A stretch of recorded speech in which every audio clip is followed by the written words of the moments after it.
I was watching a video about the mechanics of the old electromechanical, what do you call it, pinball machines. It reminded me of a story of when I was either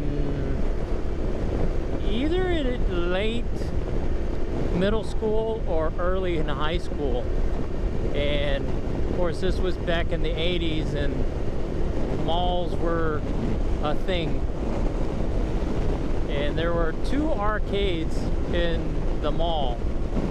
One was called Diamond Jim's and one was called Aladdin's Castle.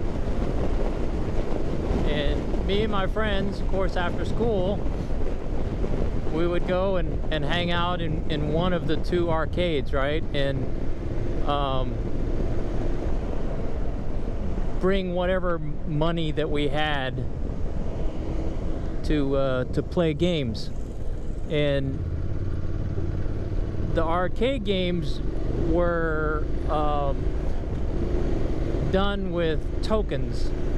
So you can get 5 tokens for $1, I think, or 1 token for a quarter. And of course, we would always try to put $1 in the token machine to get 5 tokens instead of 1 quarter for 1 token. And so we would go there and hang out pretty much every day. After school, we would go hang out and play video games. Man, I love those games.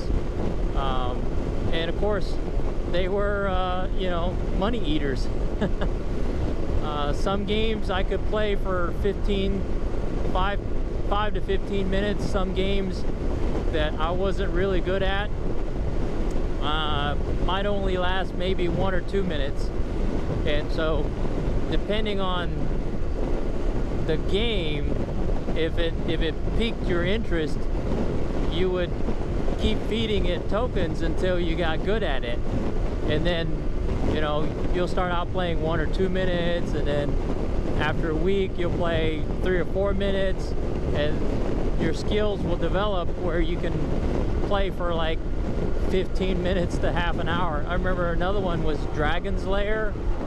That was like state-of-the-art video game.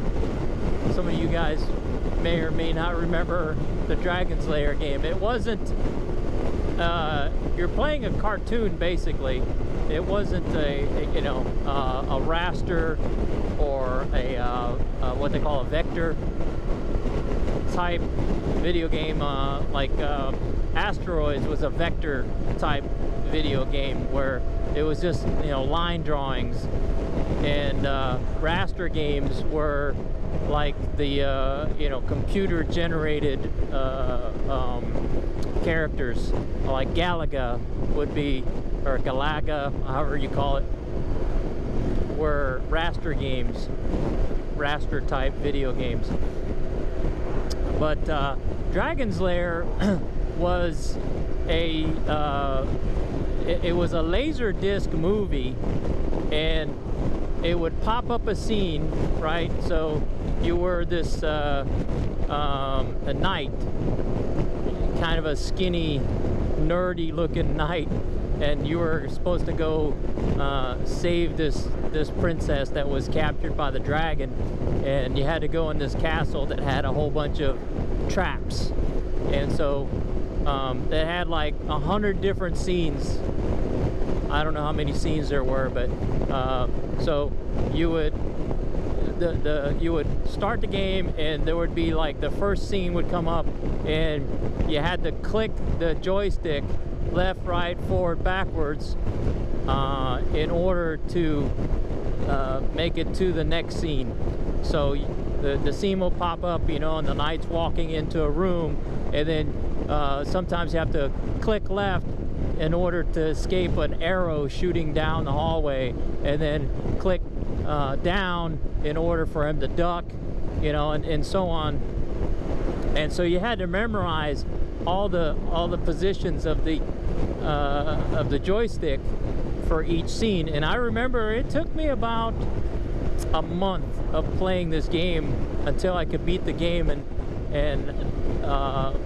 I played it probably a couple hundred times, and I got really good at it. I got so good at it, I was able to beat the game every time I played it.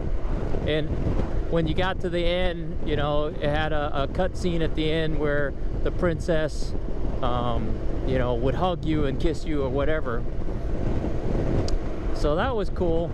But anyway, the point of the story, me and my buddies made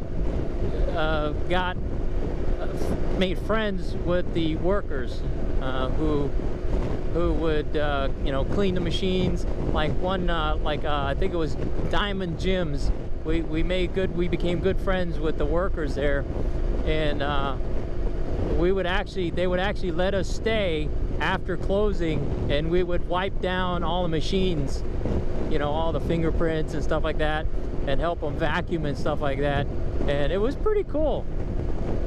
Probably can't do that nowadays, but it was very casual situation. But Aladdin's Castle, we didn't know the workers there very well, but we did know a couple of the workers, and one of them was this lady. When we would run out of money, we would just kind of go around and watch people play, right? And then after we got bored watching people play, we'd go home. So we got to know the workers there, and the one lady, one time I was just kind of hanging out watching. She goes, "Hey, you want to play this game?" It's like, I'm out of money, I don't have any tokens. She goes, I'll give you a couple of credits. So she had the access key to open the door, and then there's a little lever, and she would click the lever, give me like 10 games, 10 credits, and close it. And, oh, cool. So and I would go there probably once a week, and she wasn't always working there. But anyway, after a few months of just interacting with her, she goes, "Hey, I used to work at this other place, and and they did me wrong." And I was like, "Oh wow, that's too bad." Again, I'm a teenager. She was maybe in her mid-20s, and she goes, they really did me wrong. I can't remember I can't remember if she worked at Diamond Gyms, or used to work at Diamond Gyms and now worked at Aladdin's Castle, or she used to work at Aladdin Castles, now works at Diamond Gyms. I can't remember. But basically she goes, "Hey, think you can do me a favor?" And I'm like, "Sure, what do you want?" I mean, she's been grooming me, right? She's been giving me free games and kind of get me down the path of being obligated to help her out when she asks. And she goes, "Hey, since that other place did me wrong, you think you can help me, get a little bit of revenge?" I'm like, "Well, as long as I don't get in trouble." I was like, "What do you want me to do?" She goes, "Well, I just